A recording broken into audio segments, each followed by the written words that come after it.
মই মণ্ডলৰ 10 বছৰ মণ্ডল প্ৰেচিডেণ্ট আছিলোঁ। তাৰপিছত এতিয়া মই গাভৰু ব্লকৰ মাইনৰিটি মই চেয়াৰমেন হওঁ। তাৰপিছত মোৰ মিছেছ হ'ল ব্লকৰ সেৱা দলৰ জেনেৰেল ছেক্ৰেটাৰী। মই টিকেট বিচাৰিছোঁ। মোৰ টিকেটটো কাটিং কৰি কিনে সিহঁতৰ যিটো পৰিয়ালত দিছে সিহঁতৰ পৰিয়ালটো কমপ্লিটলি বিজেপি, আৰু যিটো ল'ৰা বোৱাৰীক দিছে তেওঁ আমচু কৰে। তাৰপিছত বহুত টকা খেল হৈছে। মই বহুত ৰিকুৱেষ্ট কৰিছোঁ, কিন্তু মই আগতেও শুনিছোঁ নিদিয়ে। মোৰ টিকেটটো কাটিং কৰাৰ লগে লগে 5 মাইলৰ পৰা এজন 9 পৰা বহুত কাটিং কৰি তোলাবাৰীত ভুৱনাৰীৰ 10 নম্বৰ ৱাৰ্ডত আহিছে, আকৌ টিকেট দিলে। গতিকে কমপ্লিটলি পইচাৰ খেল হৈছে, আৰু দাদুলে পূৰ্বাঞ্চল বৰবাদ কৰিছে। আৰু পূৰ্বাঞ্চল আজিৰ পৰা কংগ্ৰেছ মুক্ত। এইটো আপোনালোকে নিউজ চেনেল গৈ ছাৰ্ভে কৰিব।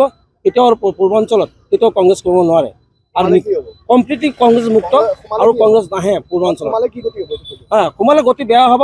মানে এইটো ইয়াত মই বাতৰি ওচৰত মই প্ৰকাশ কৰিব নোৱাৰোঁ। কণ্ডিশ্যন বৰ বেয়া হ'ব, আৰু যাতে কোনো ধৰণৰ কংগ্ৰেছৰ নেতৃবৃন্দ বিষয়ববীয়া যাতে নাযায়, এইটো যাতে আমাৰ অনুৰোধ।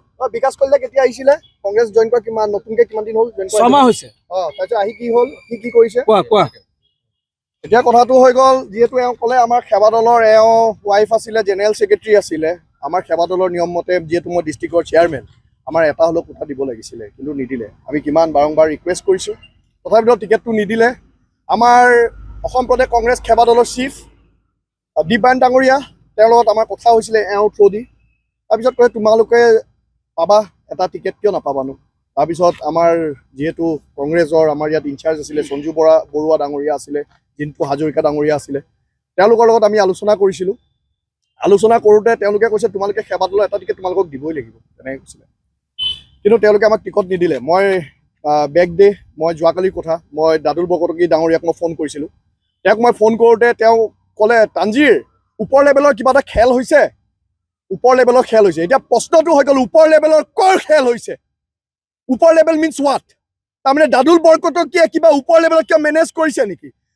APCCৰ সেৱা দলৰ, অসম প্ৰদেশ কংগ্ৰেছ সেৱা দলৰ চিফে যেতিয়া লিখোঁতে যদি টিকটটো প্ৰদান কৰা নাই, তেতিয়াহ'লে আমি কি বুলি সন্দেহ কৰিম?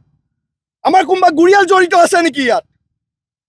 আজি অসমত আপুনি চাব, আমাৰ সেৱা দলৰ আমাৰ ডিষ্ট্ৰিক্টৰ প্ৰেচিডেণ্ট ধুবুৰীৰ, তেওঁ ZPC বিচাৰিছিলে টিকট, তেওঁক টিকট প্ৰদান কৰা হোৱা নাই। হোৱাই আমি আজি বেছি দিন হোৱা নাই, আপোনাৰ আজি এসপ্তাহ হোৱা নাই মষ্ট প্ৰবলি, আমি এৰেষ্ট হৈছিলোঁ। আমি পাণবজাৰত আমি ধৰ্ণা কৰি আহিছিলোঁ। মোৰ লগত যোনগৰাকী আছিলে ধুবুৰীৰ আমাৰ ZPC টিকট বিচৰা হালিম দা বুলি মাতোঁ, তেওঁকো টিকট নিদিলে। আৰু আমাৰ ইয়াত এতিয়া কি হৈছে, আমাৰ ইয়াত যিহেতু আমি দেখিছোঁ ইয়াত সাংঘাতিক কিবা ধনৰ খেল হোৱা বুলি প্ৰত্যেকে কৈ আছে, যিহেতু আমি চকু দি দেখা নাই। কিন্তু যিহেতু তেওঁলোকে, আমি উইংছ হয়, আমাৰ উইংছৰ লগত তেওঁলোকে নবহিলে। মই সেৱা দলৰ মই সভাপতি, আৰু এজ ফাৰ আই এম কনচাৰ্ণ আমাৰ ইয়থৰ সভাপতিয়ে গম নাপায়, মই যিমান দৰে গম পাওঁ। দাদুল বৰকটকীয়ে অকলে বহি কাৰ লগত মিলি টিকট ঠিক কৰিলে? জেনেৰেল ছেক্ৰেটাৰী এডমিনিষ্ট্ৰেশ্যনক মই ফোন কৰিছিলোঁ, তেওঁৰ নাম হৈ গ'ল ৰাজেশ পাণ্ডিয়া। মই সুধিলোঁ তেওঁক, আমাৰ যে ল'ৰাবোৰৰ যে টিকট যে যোনগৰাকী আমি বিচাৰিছোঁ, আপুনি গম পায়নে? তানজিৰ মই এইবিলাক একোৱেই নাজানো, মই গম নাপাওঁ। তেওঁ তেনেকৈ ক'লে। কেনেকৈ তেওঁ ক'ল? তাৰমানে দাদুল বৰকটকীয়ে তেওঁ আৰু বিকাশ কলিতা আৰু হয়তো XYZ কাৰোবাক লগত লৈ তেওঁলোকে অকলে কৰিছে, তেনেকৈ হয় নেকি দল? 2-3জন মানুহৰ মাজত। আজি আপোনালোকে চাওক, কংগ্ৰেছ অফিচত আজি কোনো মানুহে নাই, কিয় নাই? তেওঁলোকে পলাই আছে। প্ৰথম কথা হৈ গ'ল, তেওঁলোকক আমি মাতিছিলোঁ, তেওঁলোকক আমি ভালকৈ মাতিছিলোঁ, তেওঁলোকক আমি ৰিকুৱেষ্ট কৰিছোঁ আহক আমাৰ লগত কথা পাতক, কিয় হ'ল, কি কাৰণে হ'ল। কিন্তু তেওঁলোকে ফোন ছুইচ অফ কৰি ৰাখি দিছিলে। কেলৈ ফোন ছুইচ অফ কৰিছিলে? আৰু আজিতো শুনিছোঁ নদুৱাৰত তেওঁক কোনোবাই পিটিছেও, কিন্তু যিহেতু ডিষ্ট্ৰিক্টৰ সভাপতি তেওঁ, আমাৰ বেয়া লাগিছে। আৰু আজি যিহেতু আহি কেনে ইয়াত স্পটত দেখিলোঁ চকী এটা ভাঙা আছে, মোৰতো সন্দেহ হৈছে তানজিৰ হুছেইন আৰু তানজিৰ হুছেইনৰ ল'ৰাকেইটা মানে হয়তো ভাঙিব পাৰে, বা আমি এটা গেম খেলোঁ, তেওঁলোকে ভাঙিছে বুলি আমি ফচাব পাৰোঁ। আমি আহি স্পটত দেখিছোঁ চকী ভাঙি আছে। মোৰতো সন্দেহ হৈছে দাদুল দালালৰ মানুহে আহি কেনে এটা চকী ভাঙি গৈছে। আমাৰ হিলিবিলি যিটো মিটিং হৈছিলে, তাত আমাৰ জিতেন্দ্ৰ সিং ডাঙৰীয়া আহিলে। তাত অহাৰ পিছত মণ্ডল সন্মিলন হ'ল। মণ্ডল সন্মিলন হোৱাৰ পিছত তাত এটা সিদ্ধান্ত লোৱা হৈছিলে যে আমাৰ যিটো পঞ্চায়তৰ টিকট, সেই টিকটটো আপোনাৰ ব্লকত থ্ৰু দি হ'ব বুলি কৈছিলে। ব্লকত থ্ৰু দি হোৱাৰ পিছত আকৌ এটা সিদ্ধান্ত হ'ল যে জিলা কমিটিক সিদ্ধান্ত হ'ব। PSC কমিটি গোটেইখিনি যিখিনি মেম্বাৰ আছে, মই সন্মুখত দিলে গোটেইকেইজন মানুহ আমি একেলগে কৰি চবৰে সৰ্বসন্মতি মৰ্মে PSC কমিটিক সৰ্বসন্মতি প্ৰস্তাৱ আকাৰে লোৱা হ'ব। যাৰ প্ৰস্তাৱ থাকিব তেখেতসকলে টিকেট প্ৰত্যাশী হ'ব। তাৰপিছত নেক্সট যেতিয়া আমাৰ মিটিংটো হ'ল আপোনাৰ গৰৈমাৰীত, যিটো আপোনাৰ ৰেচৰ্টত যেতিয়া মিটিং হ'ল আমাৰ গ্ৰেণ্ডাৰ, তাত আপোনাৰ যেতিয়া আমাৰ PSC কমিটি বহিলে। PSC কমিটি বহাৰ পিছত মই যিহেতু ভোমৰাগুৰি আঞ্চলিক জিলা আঞ্চলিক পঞ্চায়তৰ মই এজন সদস্য পদৰ কাৰণে প্ৰাৰ্থীটো আগবঢ়াইছিলোঁ। মোৰ যেতিয়া PSC কমিটিৰ কথাটো গ'ল, মোৰ প্ৰস্তাৱ দিছিলে ইউথৰ পৰা প্ৰস্তাৱ দিয়াৰ পিছত সৰ্বসন্মতি যিমান প্ৰস্তাৱ কৰি আছিলে চবতছে বেছি প্ৰস্তাৱ কি জানো আৰু সমৰ্থন মোৰেই আহিছিলে। অহাৰ পিছতো মোৰ টিকেটখন কাটি দিয়া হ'ল। কি কাৰণটো কি বুজি নাপালোঁ। আৰু এজন মানুহ এনেকুৱা কথা এতিয়া ওলাই আছে যে ধনৰ লেনদেন অমুক হৈছে তমুক হৈছে, এইবিলাক কথা শুনিবলৈ বেয়া লাগে। আমি কংগ্ৰেছ কৰিছিলোঁ শ্ৰদ্ধাৰে, আমি নিষ্ঠাৰে কংগ্ৰেছ কৰিছিলোঁ, কংগ্ৰেছ কৰ্মী হয় আমি। কিন্তু আজি যিখিনি কথা শুনিলোঁ আৰু যিখিনি বস্তু একেবাৰে ওলোটা দেখিলোঁ, তাত আৰু এটা PSC কমিটিৰ কথা এটা হৈছিলে যে মণ্ডল কমিটিৰ পৰা এখন ৰিপৰ্ট মানে ভুৱা ৰিপৰ্ট বনাই কিনে আনি কিনে আমাৰ তাত দিছিলে মোৰ এগেইনষ্টত।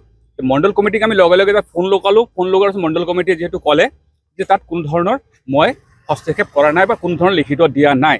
তাৰপিছতো যেতিয়া তেখেতৰ কথা হৈ যোৱাৰ পিছতো PSC কমিটিৰ সিদ্ধান্ত হোৱাৰ পিছত মোৰ টিকেট যেতিয়া মানে হ'বলগীয়া আছে, সেই টিকেটখন নাহি কেনে বেলেগৰ নামত গুচি গ'ল টিকেটখন। এইটো কি কাৰণটো কি? ঠিক আছে।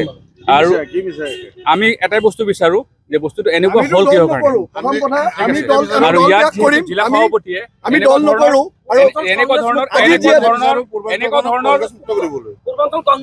কাৰণ পূৰ্বাঞ্চল ভোমৰাগুৰি সমষ্টিৰ যোনজন জিলা পৰিষদৰ প্ৰাৰ্থী হৈছে তেওঁ নোৱাদৰ সমষ্টিত আছিলে।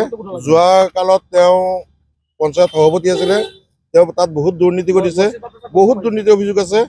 থকাৰ পিছত তেওঁ আমাৰ বৰ্তমান নদৰ সমষ্টিৰ আগত চকীয়া সমষ্টি আছিলে বিধায়ক পদ্মা হাজৰিকাৰ লগত হয়তো তেওঁ বহুত মানে ভয় কৰিছে। কাৰণ পদ্মা হাজৰিকাদেৱে বহুত ইলিগেল কামবিলাক ধৰি আছে।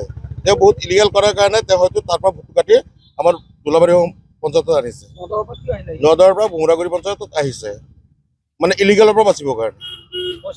তাৰপিছত আমাৰ ইয়াত ভোমৰাগুৰিৰ আমাৰ তেজপুৰ ব্লক কংগ্ৰেছৰ প্ৰেচিডেণ্ট আছিলে ৰফিকুদ্দিন আহমেদ ডাঙৰীয়া। তেওঁক অতৰাই পৰহি বিজেপিৰ পৰা আহিছে বিকাশ কলিতাক পইচা পাতি খুৱাই মেলি হাই লেভেলৰ পৰা বিকাশ কলিতাক ব্লকৰ বনালে, প্ৰেচিডেণ্ট বনালে। বনোৱাৰ পিছত বিকাশ কলিতা, দাদুল বৰকটকী আৰু আমিনুল ইছলামৰ নেতৃত্বত গোটেইখিনি টিকেট আমাৰ তেজপুৰ সমষ্টিত প্ৰদান কৰা হৈছে আৰু নজৰ সমষ্টিটো দিয়া হৈছে। এই তিনিজনৰ নেতৃত্বত কাৰো কোনো কংগ্ৰেছৰ দলৰ লগত আলোচনা নকৰাকৈ। গতিকে আমি সেইটোৱে হেৰি কৰিছোঁ, এতিয়া তেজপুৰত দাদুল বৰকটকী, বিকাশ কলিতা, আমিনুলে ৰাজনীতি কৰিব, কংগ্ৰেছ কৰিব। আমি কংগ্ৰেছৰ পৰা আজিৰ পৰা অব্যাহতি লৈছোঁ, পদত্যাগ কৰিছোঁ। আমি কোনো কংগ্ৰেছ দলত নাথাকোঁ। পৰৱৰ্তী কালত পূৰ্বাঞ্চলত যদি কংগ্ৰেছ নেতা কোনোবা যায় আপোনালোকৰ চেনেলৰ জৰিয়তে জনাই দি আছোঁ চবকে, তাৰ পৰা অৱস্থিত কৰি পঠিয়াম।